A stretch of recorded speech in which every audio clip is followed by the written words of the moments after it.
3, 2, 1, we go. Hello everybody, welcome to today's conversation. We are going to be discussing about men's mental wellness. We all have brothers, we all have sisters, we all have colleagues who are men, who are going through something, and they are willing to probably ask for help, or they are even not willing to seek for help. And today we're going to dive deep into the conversation of men's mental wellness. My name is Kurgat Sharon, or if you'd like, you can call me Kush. And today I am seated here with a good friend and a member of the OLF community, Stanley. Thank you, Sharon. As she said, my name is Stanley Njoroge. I'm a member of AOLF since 2024, and it's been a journey with AOLF. The experiences has been amazing. Oh, nice. So being in this community, you get to experience to go for men, AYLF Men's Forum, and you get to also have an opportunity to interact with other groups. Specifically, you are in the alumni group. Yeah.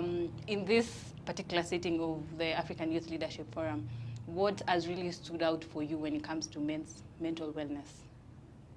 Oh, thank you. So, since joining AOLF in 2024, Yeah.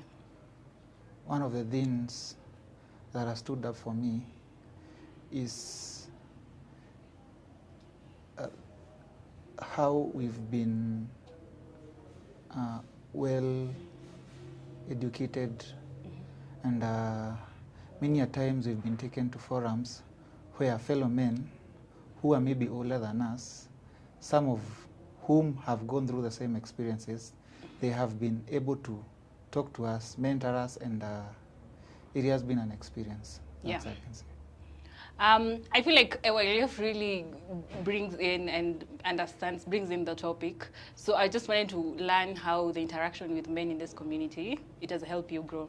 But in terms of today's topic, to just be an icebreaker, when is the last time you sat down and said, I need help as a man? Or you sat down and said, I think I am not at par with life. I think life is a bit hard on me. I need to seek help. I'll share an experience. In the beginning of last year, Yeah. I lost some quite bit of money, and things were like falling apart. And it was that period of my life where nothing is working. Heartbreak. Relationship heartbreak or A financial relationship heartbreak. A relationship heartbreak. Yeah. And then there is now a financial heartbreak where you feel like everything is falling down on you. Oh, yeah. And then I remember it was, you normally have those years where you normally say, this is my year. Yeah. Hii ni mwaka yangu. At the beginning of the year. At the beginning of the year, it's like, this is my year. This is my year. Yeah. Now the second day of January, ndo hiyo. Pesa imepotea. Heartbreak now is on the way. Jinachungulia.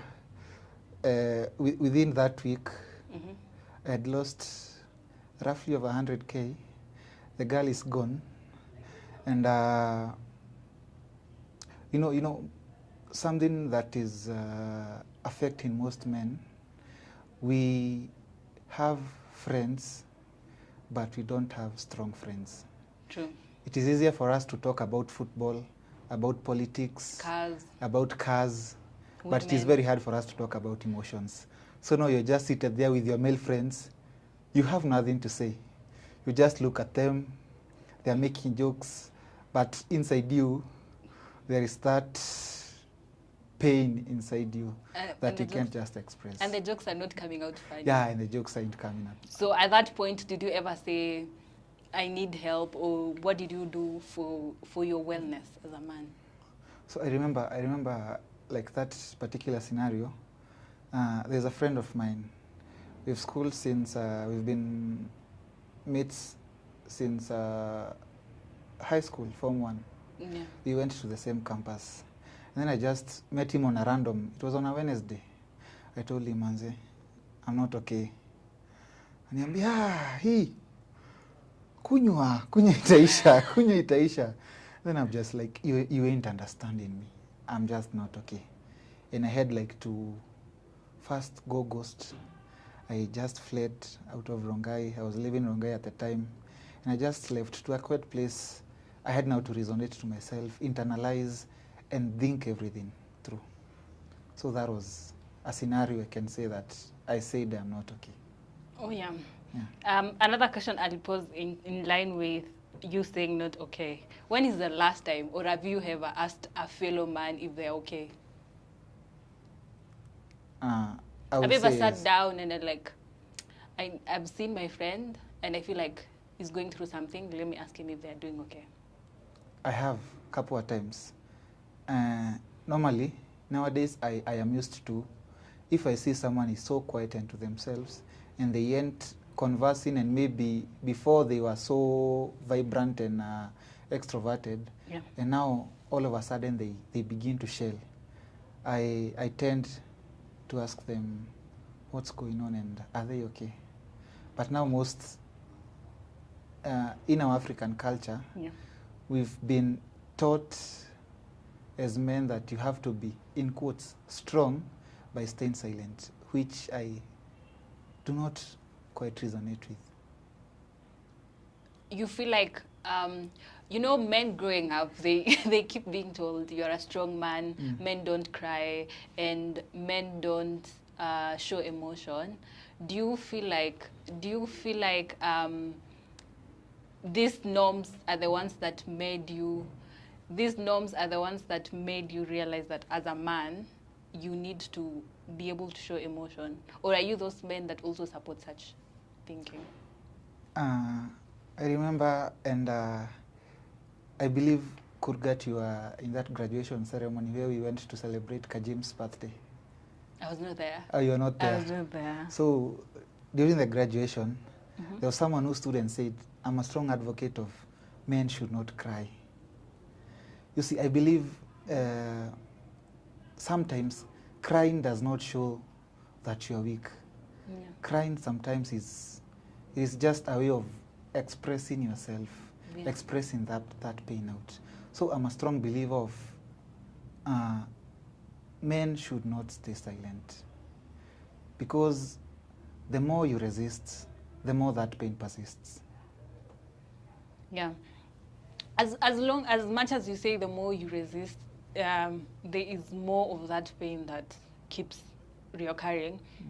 What do you think you will tell a man who thinks that crying or being strong, as in crying is least being strong? Because if you go to the internet, and you go specifically to the X app or the formerly Twitter app, most men are being told to be strong. There's a type of a man the social media is building, and in the cultural sense, this was the kind of man that was being portrayed before, but now it is more vocalized and more said around, because if a man shows up today on the internet crying and showing their emotion and just speaking about something, what you will tell such a person when they are showing emotion? Because most people will be against them. As a man who is a believer of people showing emotion, what will you tell a man who's struggling to show who wants to show their emotion but is also struggling? So, thank you. There's that word you've used on and on, a strong man. Yeah, strong man. A strong man. I believe a strong man is not one who, when going through problems, will sit back with his own problems and suffer alone. A strong man is one who is emotionally stable, and a man who is able to release that pain, to tackle that struggle in a healthy way. That is my opinion of a strong man. Yeah. You have brought in a really key point, in a healthy way, because there are so many unhealthy ways that men go about with their mental wellness. When I was doing my research, I came to stumble upon the research that said that 40% of men around the world, they resort to substance abuse, like drinking alcohol, using different drugs and different methods to be able to conquer their own emotions and just build themselves up to become strong. Yeah. So what do you advocate when it comes to abuse, and especially men when they're abusing these things for their mental wellness? I sometimes find it funny when a friend will tell me, drink it through, it will pass. Yeah. And drugs have a funny way of making you remember.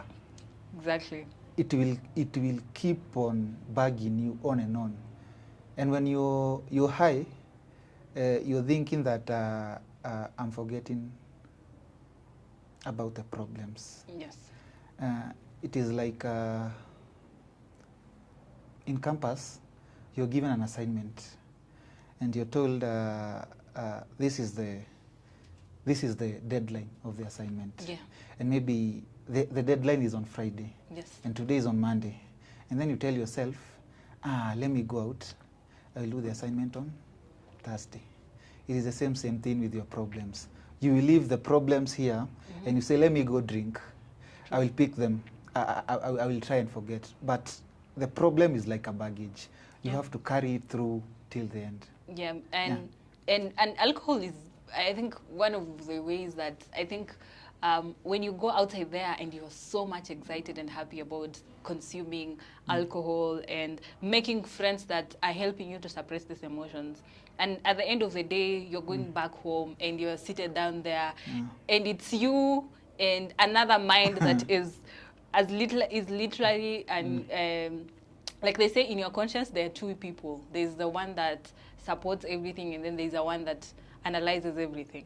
And I feel like men also have this thing, and men have men know what they want. A man is not like a woman. They will always know that I want to suppress this emotion. I want to overpower this. I want to overpower this emotion. But at the end of the day, they will be seated down there and just saying, I am overly overwhelmed about the fact that I'm going through this, and this is going on in my life. And one statement that I will literally throw to you is, men look more weaker than they are even supported. What do you think about that? Men look more weaker than they are even unsupported. Like, in real sense, men are portrayed as strong people, but really men are just people, are just like us. Like, they are just like women. We are just all human beings. We have the same spec. So as much as women, we are seen as weak human beings, we are the ones who are allowed to show emotion, but men are the people who like show emotions the most. I tend to feel like it's the notion in which the African setup has portrayed men as. Because a man has been portrayed in the society as a strong man, as a man who can handle it all, without having the help of any woman, any outer help, any external help. And that is what is affecting more so the young men out here. Because there's an artist who always say, no man is an island. True. The reggae artist.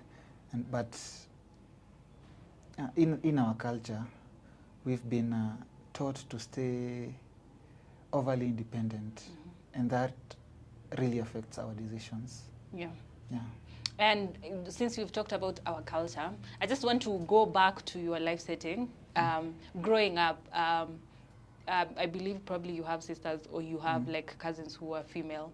I have seen with how we are being raised with our siblings. I think even the audience can literally agree with that. The fact that even with our siblings, we have been, with our brothers, we see how our parents, they kind of put harsh conditions for our male siblings so that they think that is the best way to harden them up. And then for females, we are being given like a softer kind of growing up. So my question to you is, in your period of growing up, was there a point in your lifetime growing up that you were ever, your opinions as a man and the things that you felt that I need to lean on this end and not be being molded to be strong in the sense that you're not strong, has that really affected you in the way you view things at the moment? Because now you believe that strong men are the ones who show emotion and they're willing to like cry in public, not necessarily in public, cry at a time they want to cry, and they're also willing to say at the moment I'm not okay. But between now and when you had like a shift of mindset, did you ever think that a man should be strong from like the growing up setting? I remember whether in high school I've been suspended. Yeah. I've been suspended many. I went like for like 5 suspensions. And I remember the last suspension I was suspended. It was like a month to KCSE. Yeah. And I remember being suspended and then going home, and I live with my mother. Yeah. My father is most of the times out in the field. Yeah. So when my mom saw me, she was like, welcome home. If that is all you've decided, you have to live with it. Yeah. And it is up to you to decide what you want to do with your life. Yeah. And I remember I was suspended for a whole month. And you see, it is a whole month. A whole month is madness. It's mental. Yeah, you see, a whole month, you've been suspended for something you did not do. Okay, let me roll back everything. I remember in high school, due to the 4 suspension, I had been suspended before. Yeah. That Sunday afternoon, you normally see this in high schools, the boys' schools, most of the boys' schools, where the Form 3s and the Form 4s are bullying each other. Yeah. Who is the greater, which is a stronger, who has the say kwa shule and all that. And I remember there was that boy who insulted the Form 4s. Yeah, yeah. And I was in the same dormitory. Now, and we leave the classes, we go to the dormitories. It's Sunday evening. Nafika kwa dormitory. Napata Form 4s wamesurround that guy's bed. And they start fighting. They start beating the guy. And me, I'm from the classes. I'm jovial. I'm just going. I'm excited. You're like, it's a good day. It's a good day. And then I get to the dormitory. I find out people surrounding that guy. I go there. I stood in front of the group. And I asked them, Tangulini Form 3 na Form 4 can negotiate. You see, that was the reason that I got suspended. Now going home, and I'm asking myself, why did I get suspended? What was the reason? What was the reason for me getting suspended? And my mom was like, that is your decision. You have to make your own decision and what you want to do with your life. And I sat there. I sat like for around 4 hours asking myself, what do I do? I have already been suspended. What do I do? Yeah. I have a KCSE examination in a month. I have not revised well. I want to get a good grade. Yeah. I remember on a Tuesday, I woke up early. My mother is a teacher. Before she went to school, I told her, I want you to bring me all the KCSE examinations that have been done before from 2009. Yeah. All of them. And I remember that was one of the decisions I made, that I can't be afraid to say that I made a good decision. And I'm not regretting of the decision I made. So that was one of the decisions I can confidently say it has shaped me for who I am, because I was given that sense of you have to make an independent decision for yourself? I believe everyone and men and men in general should be able to make decisions for themselves. And us saying that men need to show their emotion and need to live a life where they can be able to express their mental illness and ask if they're okay is one of the factors that we all consider, because one of the things that affect men in the society right now is the rate at which suicide is taking place. According to research and analysts, they say over 700 people commit suicide yearly in the world, the population in the world. And that, looking at that number, it's really large. One of the statistics was showing that the largest number here is the number of men that commit suicide. This is because majorly men are not building community, impactful community around them. And I feel like YLF is one of those places that is really building community and a place that men can really express themselves, men can help themselves to grow each other, and men can just build something for themselves. And I just want us to really move away from just diving deep into showing emotion and men looking at it and all that. I want us to look at the factors that are really making men go into this rabbit hole of just not being able to express themselves. And I just want us to talk about finances a little bit, because growing up we have been raised to know, and I do not want to say that this point from a really a difficult point of view. I just want to say this point from the point that we have been raised to know that men are providers. At the moment, women are also becoming providers in their home. And finances is really becoming a big issue for especially men in their 20s. They can't date women in their 20s because they do not have the money to facilitate such relationships. And I just want to throw it to you, Stanley, and just ask you, what do you feel like are men putting to themselves so much pressure when it comes to money? When it generally comes to finances? Like you've said, in our culture, we've been made to believe that a man's identity is tied to his ability to provide. Yeah. And looking at the rate at which unemployment has been in our country, it has made so many men feel like they are incapable. True. They cannot provide. They are financially challenged. Yeah. And that is something that is really affecting men nowadays. And I really thank the AYLF, because normally when we meet on Thursdays, the alumni, we are shown and taught that it is okay not to have. Yeah. Because I believe in our group, we've had that sense of support towards each other. And I would welcome each and every one of you. If you're not in OLF, join us. Yeah, you should be able to join the family. And one of the things that really brings financial stress to men is unemployment. And as we know, the statistics are all that. People say there's lack of jobs. And when other people want to start businesses, they also say they lack the financial capacity to be able to start these businesses.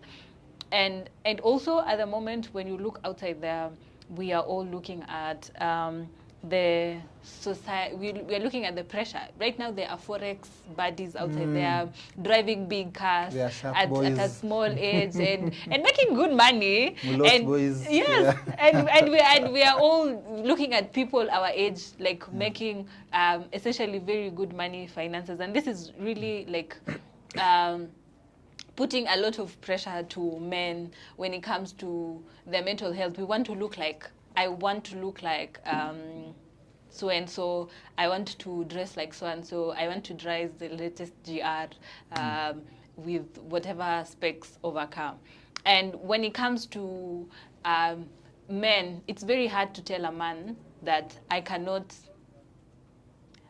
it's actually very hard for a man to say that I am not able to facilitate or it's hard for a man to say that I cannot finance this relationship, or I cannot be able to give this girl the kind of life that I want to give it, or even like I cannot be able to, you know, buy that car. As a man who is in this day and era, who understands mental wellness and mental capacity, what will you tell a man outside there who is facing financial challenges and is out there and about saying, I am not okay, I want to commit suicide because I cannot be able to give myself this life, forgetting that there are also other struggles that these men went through to be able to get to where they are? Mm-hmm. I remember growing up, I used to, okay, I've grown and raised in Kiambu. Yeah. And growing up, I used to admire a lot of the Koinange family because they are just around. Yeah. And then, sijui kama umechuna kahawa? No. No, I am not. I used to do that growing up. Kwa shamba, there's a certain man called Jenga Karume. I don't know if you know him. Jenga Karume. No. And I used to admire that man really much. And I used to tell myself, I want to be like this man. When I grow up, I want to build up an empire like Jenga Karume. And you see, there's a difference between obsession and I will say looking up to someone. Yeah. Unaweza kuwa obsessed to the way huyu jamaa anavaa, huyu jamaa ana drive, what he's eating, what she's eating, but you don't know where the money is coming from. True. And I believe that is what is affecting most of the young us in our 20s.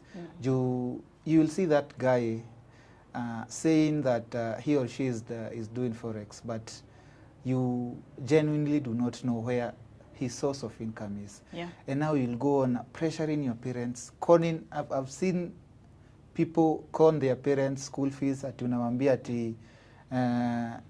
ati nitumie nini pesa ya kununua binomial nomenclature. Ati nitumie pesa ati you see, conning your parents' money in the name of I want to sustain this relationship. Yeah.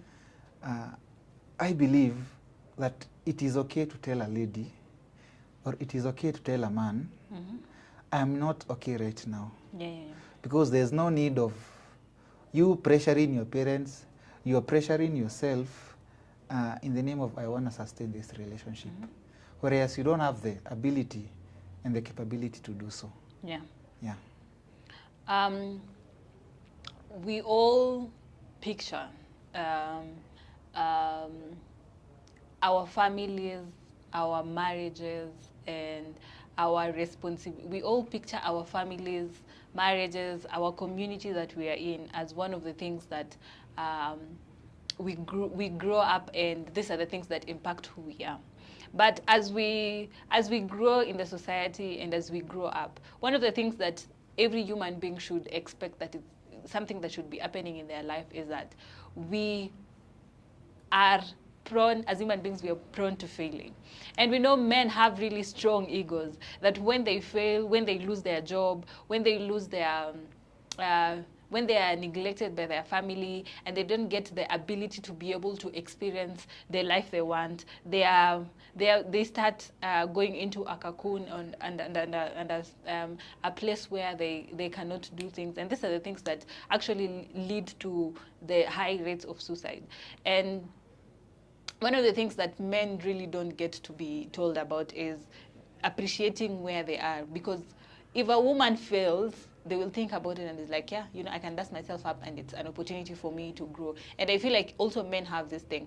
But for most men, when they are at a point where they're in their downfall, they they lose it all. And this, like, it goes all out to them, and how they even view themselves, their worth goes down.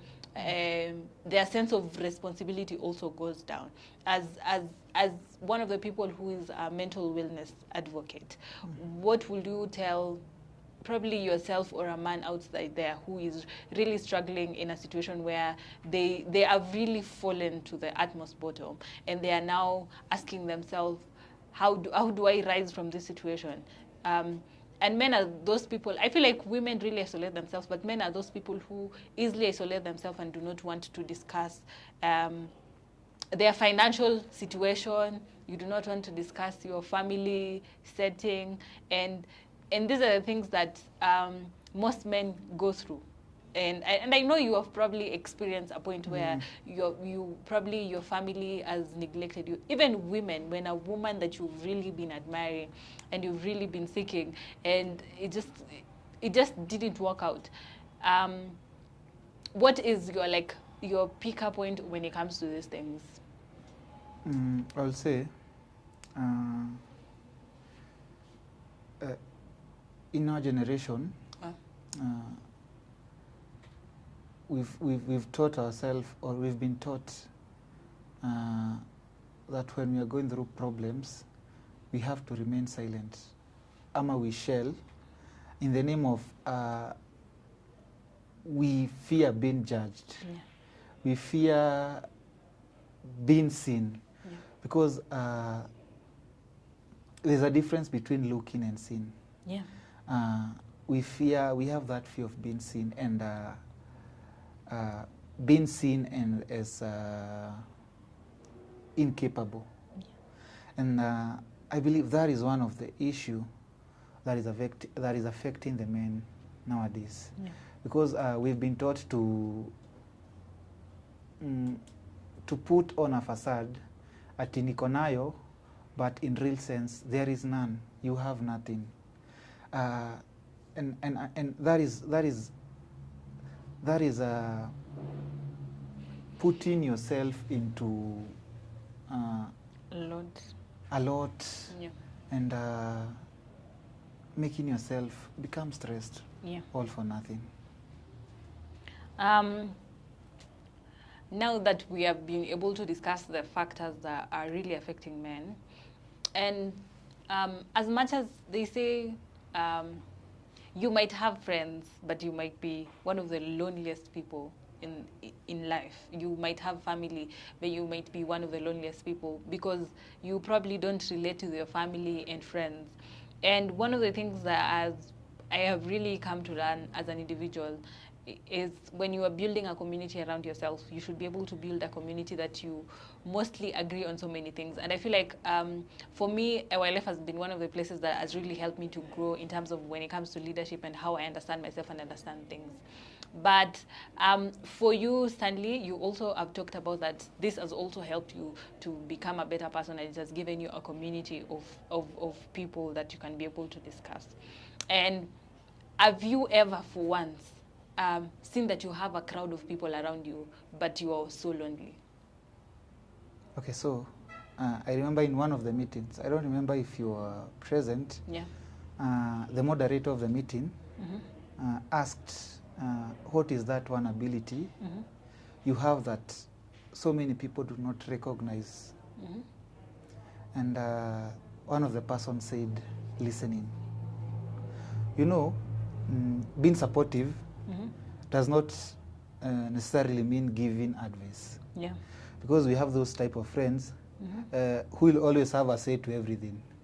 Ulifanya hivi? Fanya hivi. Ulifanya hivi? You see? Yeah. It does not necessarily mean that you have to give advice. Sometimes being supportive is about listening, checking up on them. Like a random, how are you doing?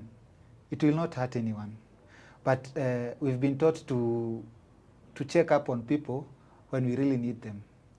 And when they also really need us, like when you are sick, for example, now, that is when I feel like, how are you? I had you now when you're in need of money, that is when you're like, yeah. Sasa, nikopeshe nisaidie yeah. Urgent 2K. yeah, urgent 2K. So we've been taught, we've been raised on on a platform where checking up on others has not been really it's not looked healthy into. And we have also shaped it to adulting. Yeah.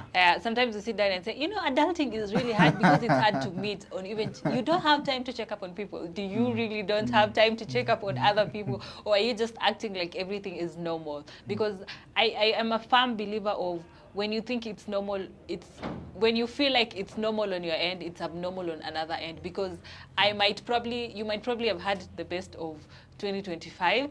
I might probably have had the worst of 2025, but you don't know that because somebody didn't take time to check up on me, and somebody didn't even take time to say I'm out. You say it loud that, you know what, I'm going through this, and I will probably need your support. And this is one of the things that men don't talk about. Men hardly express how they feel and emotions. And that is one of the things that I want us to talk about for a minute is, what do you think are the things that make men not being able to express their emotions? As I said, one of the reasons and the main factor that makes men become silent is fear. Yeah. We all have that fear. We all have that fear of being judged. True. We all have that fear of what will they say about me. True. We all have that fear of will I be seen as incapable? Yeah. Will I be seen as weak? Will I be seen as not a man per se? But I tend to believe, the Englishman said, a problem shared is a problem half solved. Yeah. I wish we could be. I wish we could be so. We could work in the area of talking out and just letting it out, because I feel fear is the major factor that causes men to shell and to become silent. I agree with you because in men's group, you guys tend to talk about cars, you're talking about women, you're talking about houses, you're talking about football, you're talking about F1. You are really interacting, and you are shouting at the top of your game. You're planning the next trip that is coming up. And these are the things that really men do. And when we are talking about cars, we are very lively. But when we start asking the question of, are we okay, we start feeling afraid, we start feeling shameful. And some people will say that mental wellness is something that was brought by the Western world and the Western culture. What is your thought around that?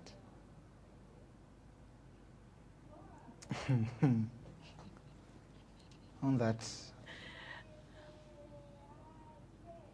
I feel like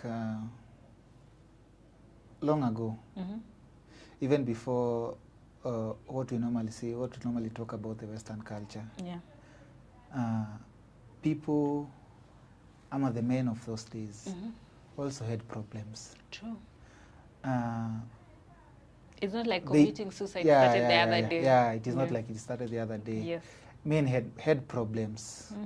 But what showed up for them in that era was the kind of mentors those men had. And that is one of the things that we are lacking as a young generation. We failed to notice those mentors, people who can actually advise us, talk to us, mentor us. Imekuwa ni ile the only thing that an older man can do is connect me to a job, is connect me to getting more money. But we've not yet taken the initiative to actually know how can you help me this.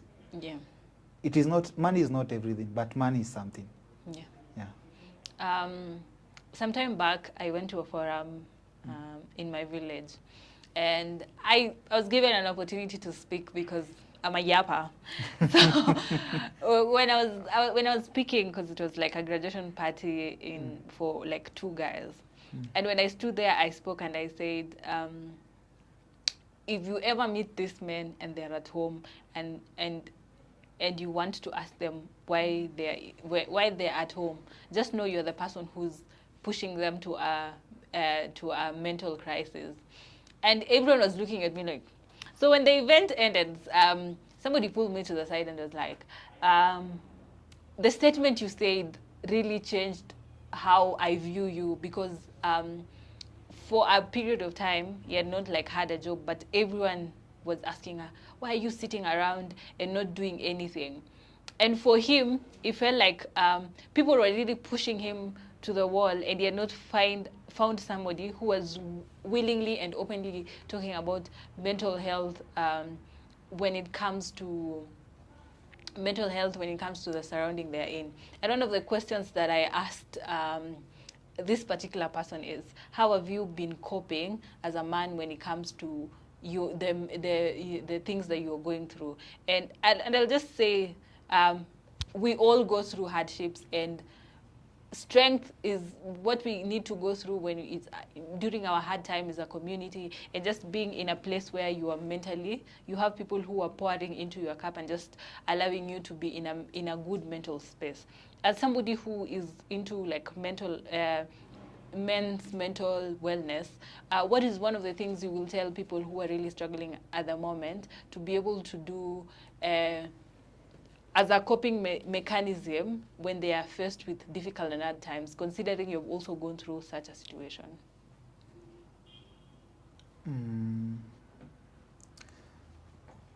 There's a certain photographer.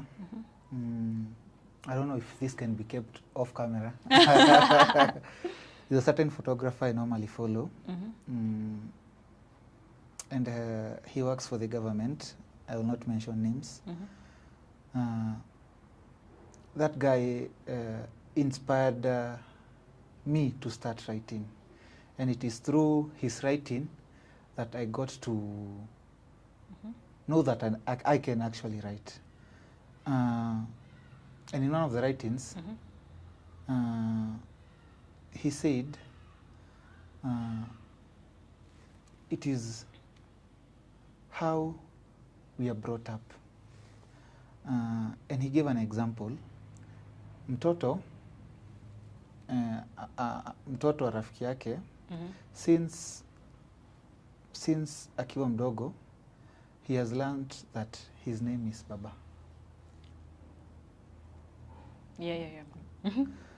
So even when he went to school, day 1, he's called Steven. And he's like, hapana, mimi naitwa Baba. Na akakataa. What I was trying to say, as you've said, there's a way that we've been taught to believe how a man should cope up with emotions, with stress, or with heartbreaks. But I believe there was a reason as to why the mouth is the widest part on your face. on your face, because I believe we are meant to speak out. We have even the government said you have the right to speech. So I believe speaking out and letting it out has been one of the things that has really helped me, because growing up I used to grow silent. And go silent on my parents, even when I'm going through problems. But it came to a time where I had to actually learn to speak up. So that is one of the reasons, that is one of the ways that we can best learn to express ourselves. Yeah, and before we continue with the coping, I want us to talk about we definitely know that somebody is struggling when something is wrong. You know, for example, me as Kush, if I'm silent for more than 20 minutes when I'm seated with people, just know there's something wrong with me, because I will always want to interrupt people talking. I will always want to add on to the conversation and add on to things, and there are signs that something is wrong with somebody somewhere, and there's always a way that you can be able to identify that this friend of mine is struggling, my brother is not okay, my colleague is literally going through something, or even my dad needs someone to talk to. What do you think are these signs that somebody is really struggling, that you yourself have gotten to experience? Like for me, I have seen a friend of mine really overwork. Like you've also said that one of the ways that you really what do you say, that that really showed, that was a sign that you're struggling, you really went silent completely. And what were other signs that you really see sometimes when you see a friend of yours is struggling, or a family member is struggling? What do you think are these things that signs that people should look at as pointers, that if you see your friend is doing this and this and this, and this is not unlike them, you should be able to ask, are you okay? You know, Kush, nowadays, it has become really hard to know when someone is not okay. Yeah.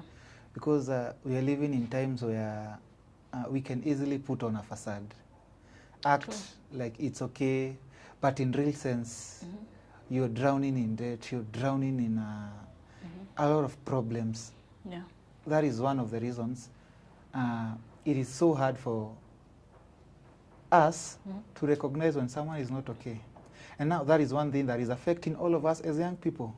We've failed to bring out our originality, our genuine character, our genuine personality. Selves too.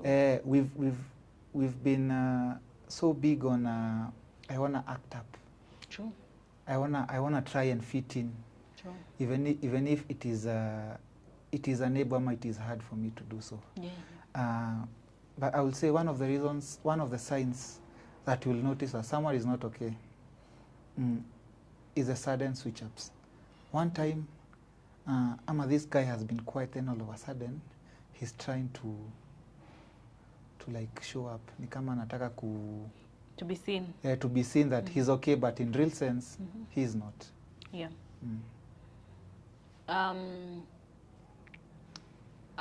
Other ways that I feel like men don't show, signs of men are really are struggling is when they start consuming more than they should be consuming, especially when it comes to substance abuse. You know, the people drink for fun, and drinking once in a while, or like participating in those activities that you participate in once in a while is okay, but when you overdo it, I'm like, there's a problem here.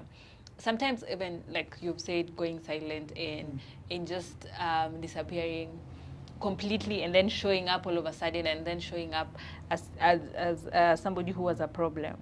So another thing that most people don't really take so seriously, but also should be taken so seriously, is how men show their anger when they're in distress.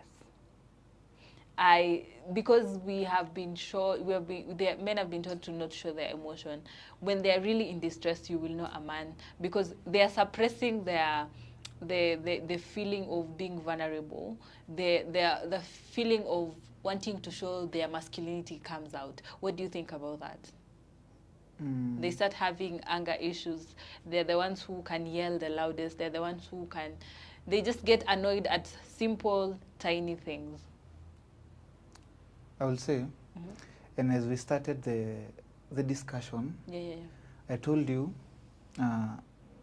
the more you resist, the more it persists. Yeah.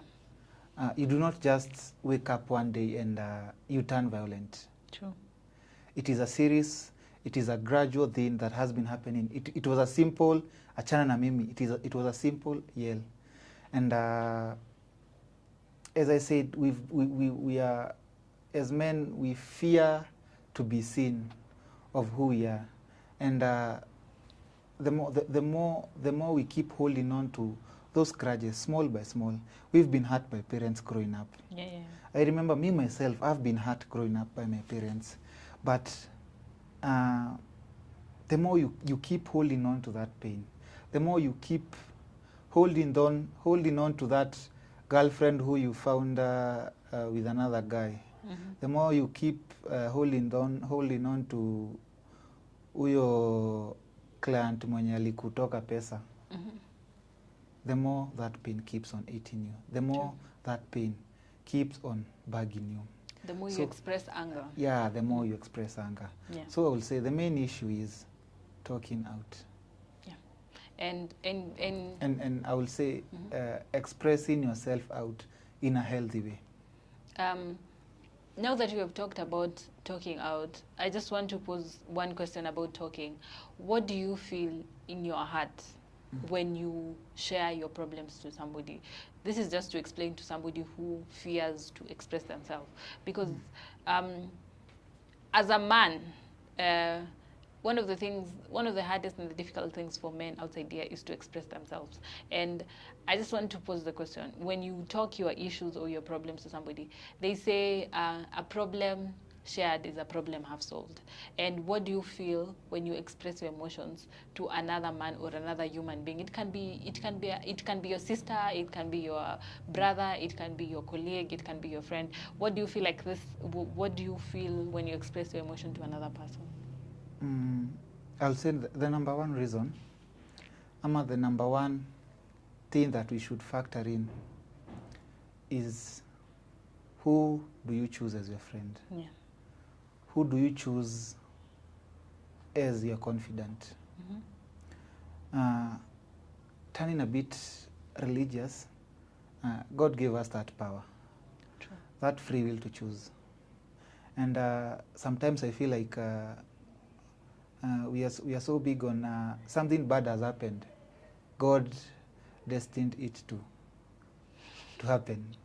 But sometimes it is the repercussions of our own mistakes, our own decisions. It is the consequences of our own actions. It is, whom do you choose as your friend? Whom do you choose to share out? And I believe we all have that one friend. If you don't have, sometimes you have that person whom, once you share it out to, it feels like the burden, it may feel a bit lighter. True. Where I used to work, my boss used to tell me, everyone cannot be listening to you.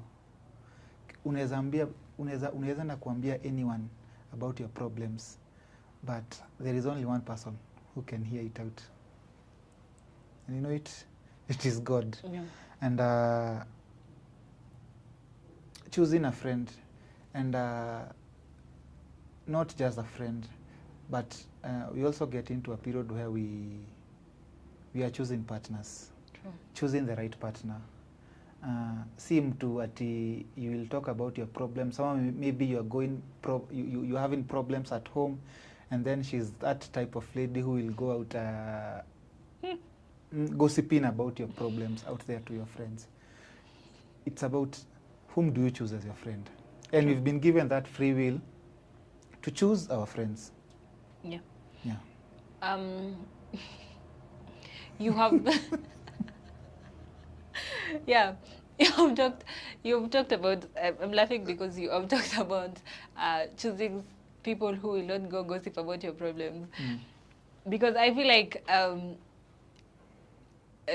before I understood what it means for men's wellness, I used to say that if I ever see a man crying, I think I will laugh.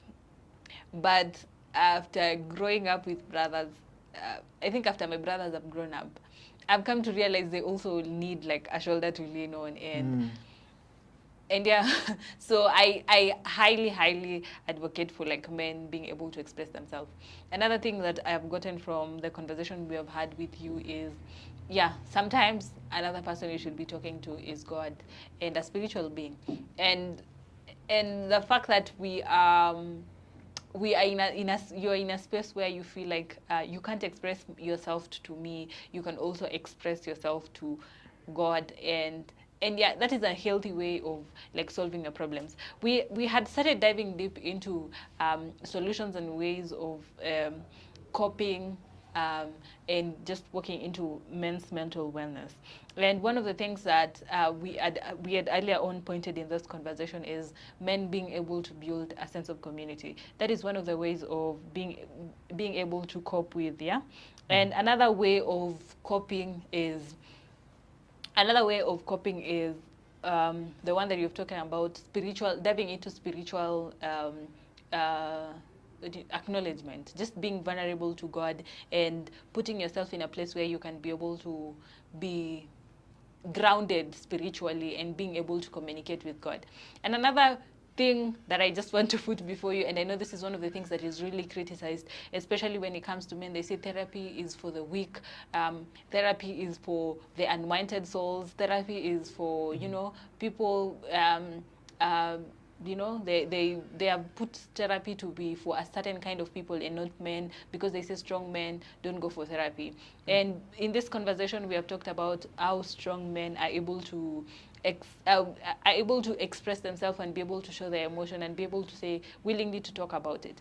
And one of the things that I want Stanley to really bring in line, and I want you to explain more on therapy and journaling. And one of the questions I want to ask you before, like, we literally dive deeper is, have you ever been to therapy, and do you advocate for therapy?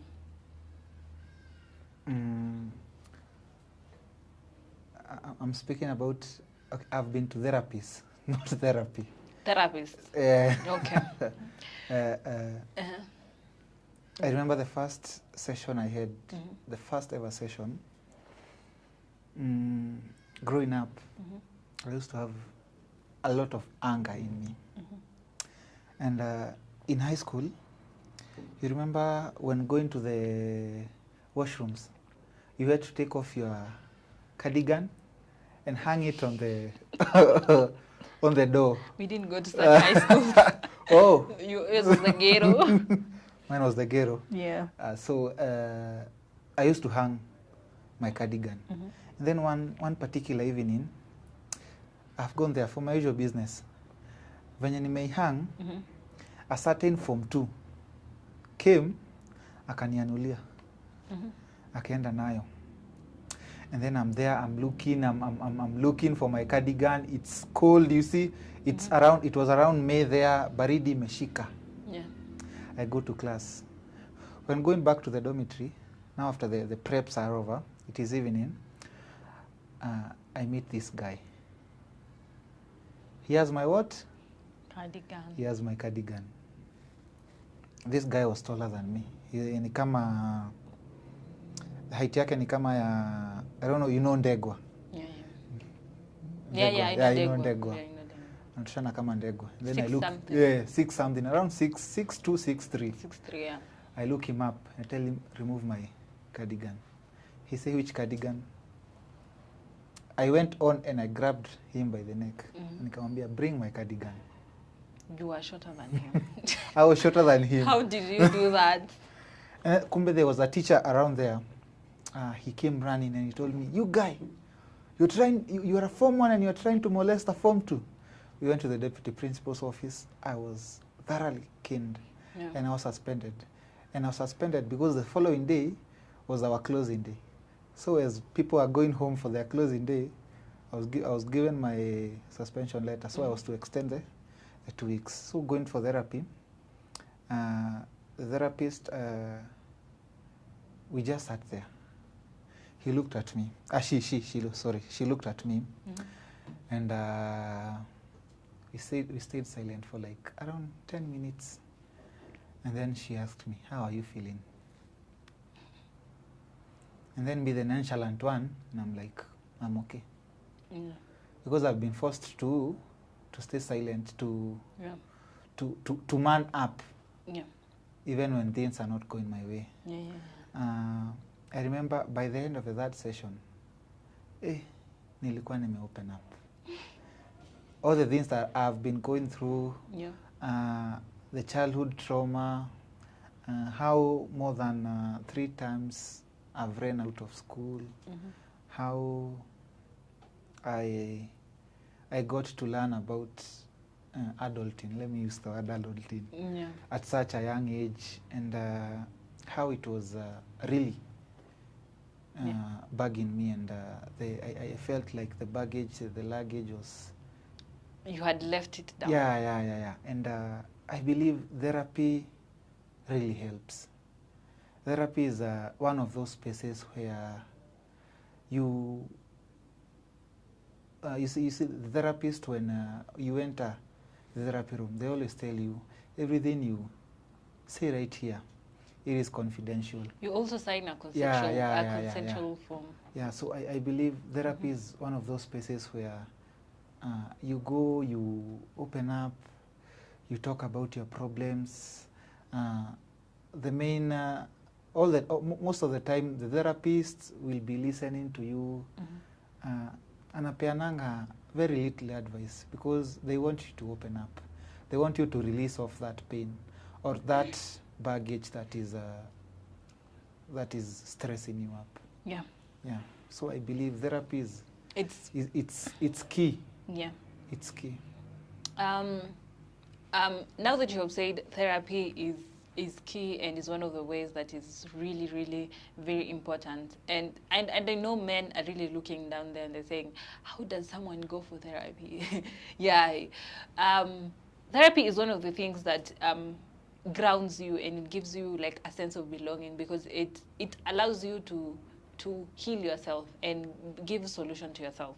So on this conversation, like, we are talking about like things that can enable us to be able to heal and solution for us to be able to find ourselves. And other things that I feel like other than therapy is journaling, sitting down and just noting down your emotions and speaking around that. And men don't fancy having a notebook and all that like women. You know, when we have notebooks, you're like, oh my God, mine is pink, mine is purple. I have a pen, and we are all even wanting to match the notebooks with so many other weird things that we have. But yeah, therapy, journaling, and one last thing that I want to add is physical activity. Other than physical activity is literally putting yourself in a place where you enjoy being here. And one of the conversations I was having with one of my male friends is, if you literally are struggling to get out of the house, because struggling to get out of the house is like a mental health issue. One of the things that you should really look at or sit down and look at is what do you enjoy? If you enjoy playing football, look at a place where around your community where you can go play football. If you enjoy singing, join a church choir, like it doesn't harm, or join a group of people who are singing. If you enjoy what am I supposed to? If you enjoy whatever, planting or even going to the farm, go to the farm. And that is another way of just being able to express yourself and say, I want to be outside there, and I want to heal this version of me that is not okay. So now that I want to pose it back to Stanley, that we are talking about therapy, journaling, and physical activity, and these solutions that I've brought out together, do you feel like if all these three solutions are put hand in hand, they're able to cure a man, or someone should just pick one of these things and say, I want to do therapy alone, or doing therapy and playing football is one of the things that will help a person with their mental capacity and just bring them back to shape in what they feel like is the problem? Okay, thank you. So there's a certain rule I grew up teaching myself and learning on how to equip it in my daily life. There was a rule I was taught of, the 90%, 10% action-reaction rule, where the 10% is your action and the 90% is the reaction or the consequences to the action that you've made. I believe as men, as humans in general, we are supposed to find that niche where we are comfortable when expressing our emotions. As I said, as we started, a strong man is not a man who try to show that he is stable. It is a man who is able to release out his emotions in a healthy way. So if you're angry and you hit a guy, if he goes to the police station and he takes an OB, you end up in jail. That is the 90% of your actions. If you are angry and you say, let me go out, I just need some fresh air, I just need to relax. There's no one you've hurt. There's no one you've hakuna mtu umesumbua or anything. You've just let out that anger, that stress in a healthy way. So I believe we should find that environment, that technique where we can best release our emotions in a healthy way. Many people will tell you journal, but maybe you're not good at writing. It's not working. You're good for at you. walking. Yeah. Others will tell you, go watch football, but you're not a fan of football. Maybe you enjoy watching TV, watching a movie. Yeah. So find that technique which best you can use to release that anger, release that stress in a healthy way. Yeah. And one of the things that, you know, we always say when it comes to identifying yourself, you know you're very good at football. That is a way of releasing anger. You know you're very, you know how to coordinate events very well. Find a way of being active in those things that you enjoy doing, can help you really get far away from mental health issues and how you view things. Now, I want to pose a really, a really strange question to Stanley. And I just want us to talk about suicide for a minute. And I just want to ask, have you ever tried to commit suicide? Or have you ever experienced a friend or somebody around you who has ever thought of just committing suicide? Just taken me so far back.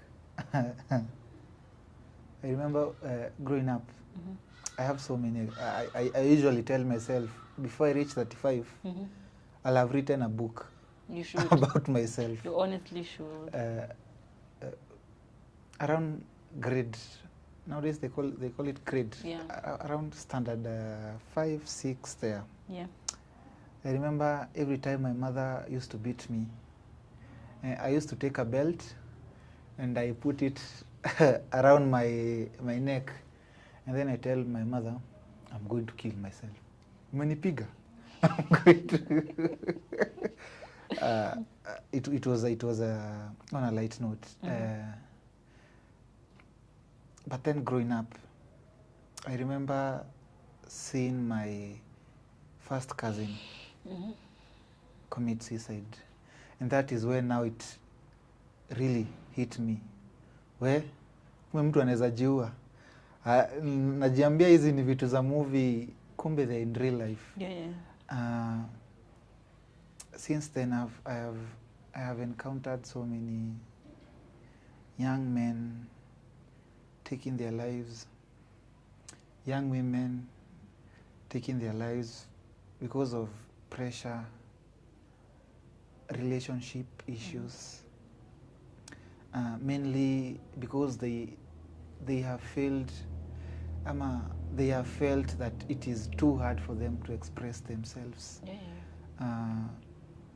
You'll see a guy who finds her lady cheating, and the first thing that comes into his mind is killing himself and the lady. True. Which is so sad. Yeah. So sad. You'll see someone, she has lost money, her business is deep in losses, and the first thing that they think of is committing suicide, hanging themselves. And honestly, it is not fair for themselves to where they have gotten. Penye wamefika, it is not fair for themselves. Yeah. And I wish we became real. Yeah. with ourselves and with our friends. Yeah. We have so many of fake friends, and that's why people are finding it hard to speak up. People are finding it hard to express themselves because they fear that what if I tell this friend, what is he or she going to think about me? If I tell this friend, how many other friends will know about the things I'm going through? I wish we became more genuine. Acha usikue kameme, usikue redio ati umengoja tu hivi mtu akwambie an issue and then you go around announcing it to the outside world.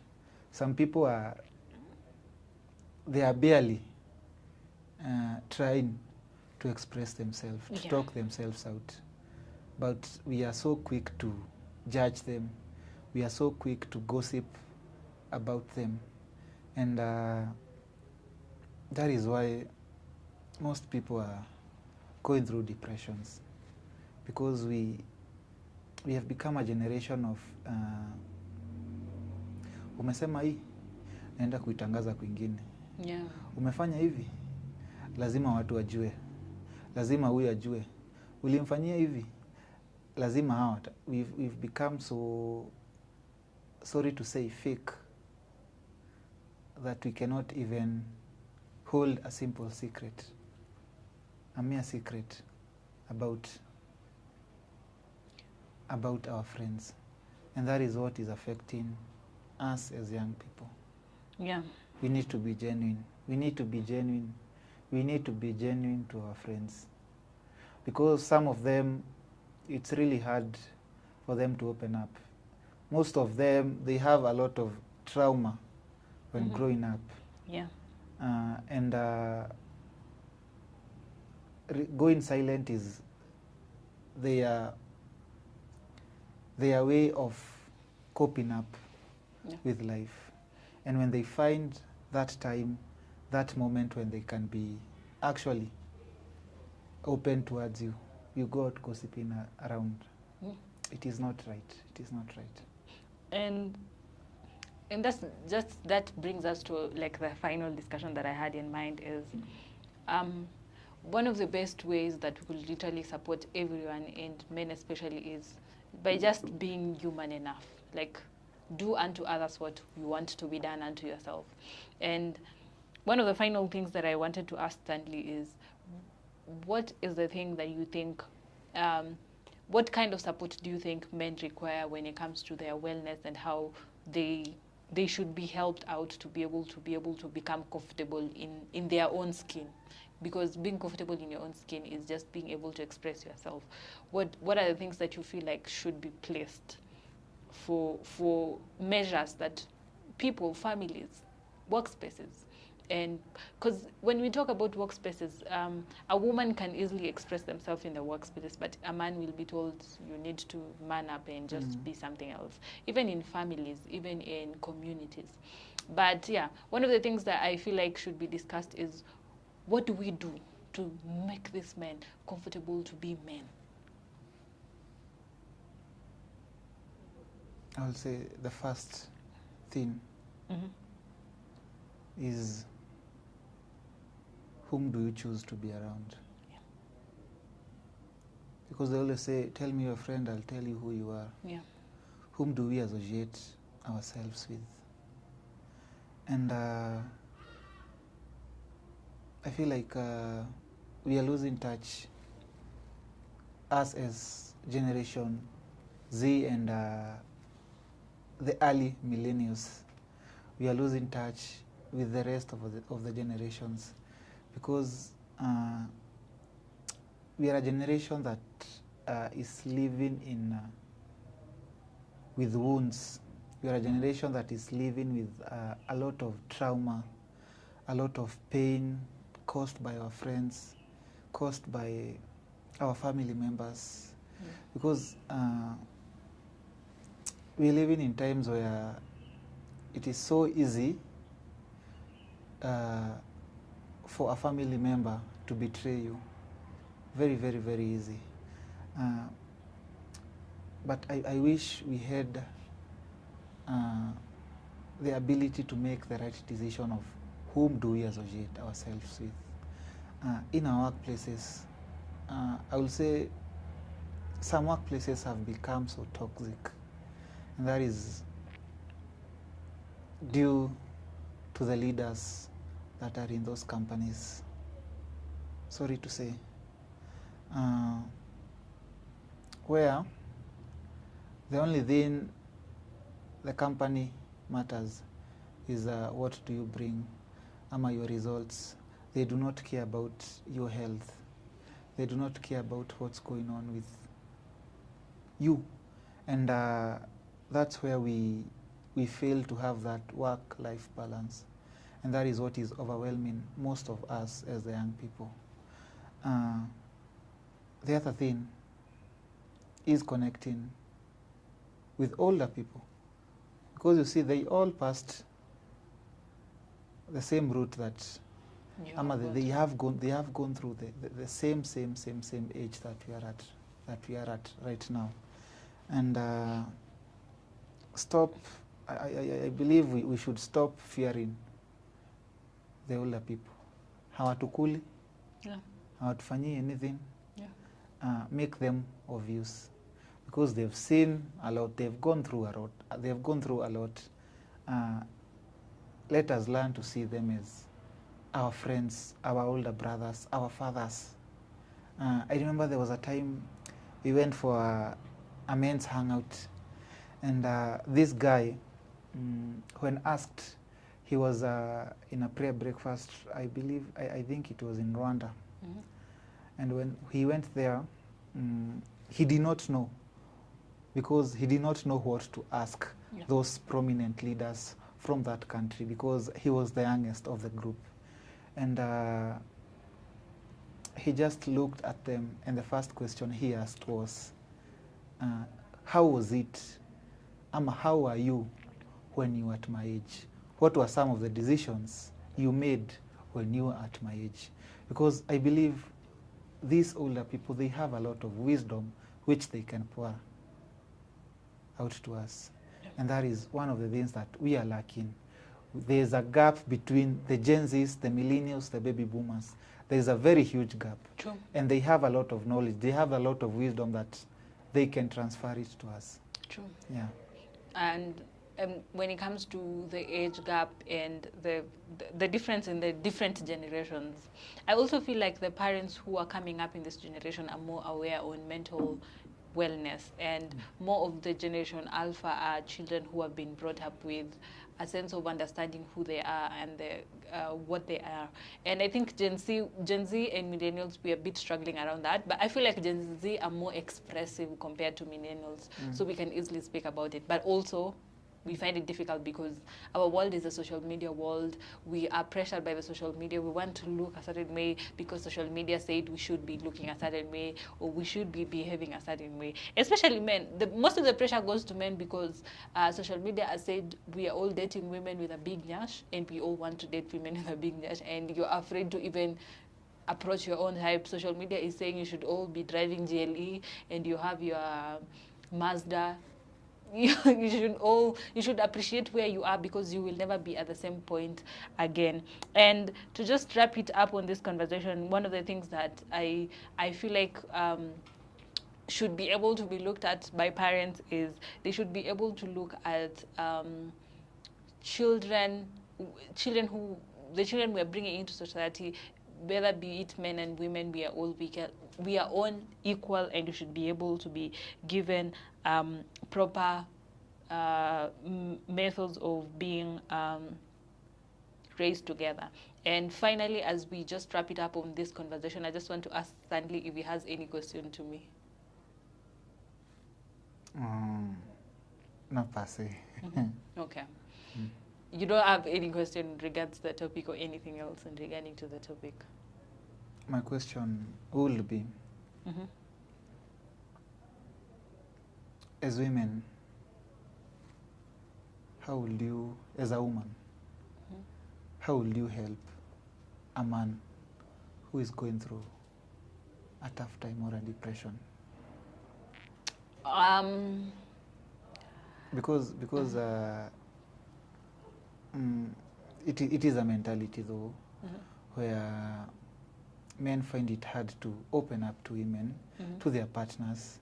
A man would rather go to their best friend or their closest male friend than to their wife. I feel like, yeah.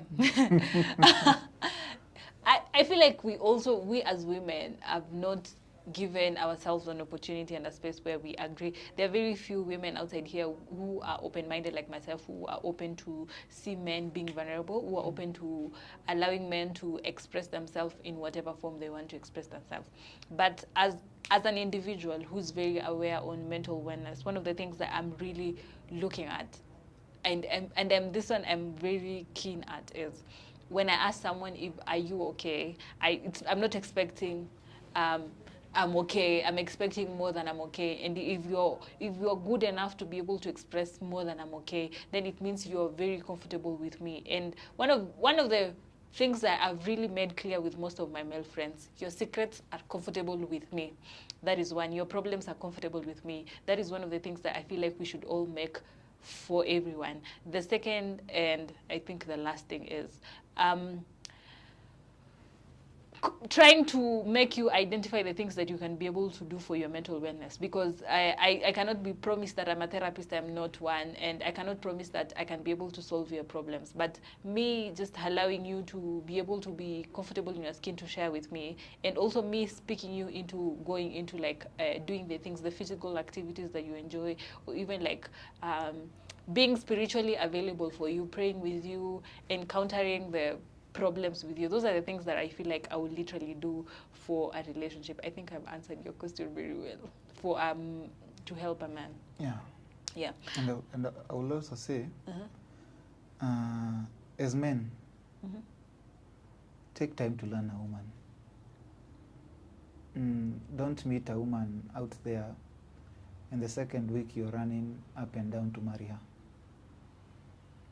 I was from a forum this morning, and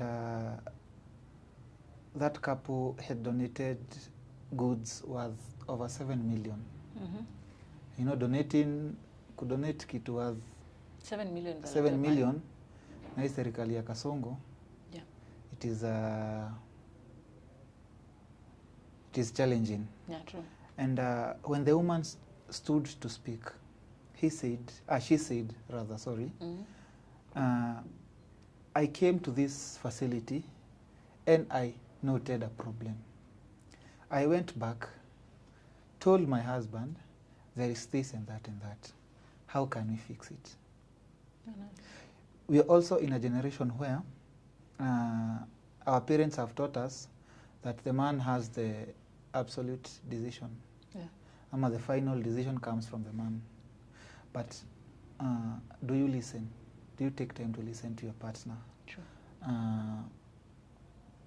Are you that know-it-all man who says that my woman, who sees women as inferior? Yeah. So I will say, take time to learn a woman. Also the Bible says the woman has the sixth sense. The woman is able to birth a lot of things. It is not just babies. And your man, unapatanga, a lady will see a man with a potential, and she will stick with that man. True. Because she sees something another man does not. So let us take time and also to listen to what the women have to say. Yes. This is not a man's world. It is also a woman's world. True. So I'll say take time. Take time to know your partner. Take time to listen to you. To even take time to take advice from female. It does not hurt, and it won't hurt. Okay.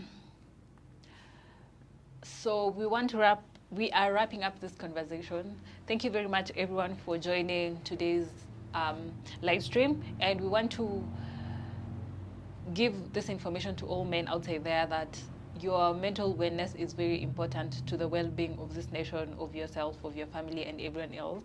And in everything you do, consider your mental wellness, because when you're mentally okay, your body and other things in your life will work okay. And one of the pointers that I've gotten from this conversation is that it doesn't matter how you feel. What matters the most is where you're going and the drive that you want.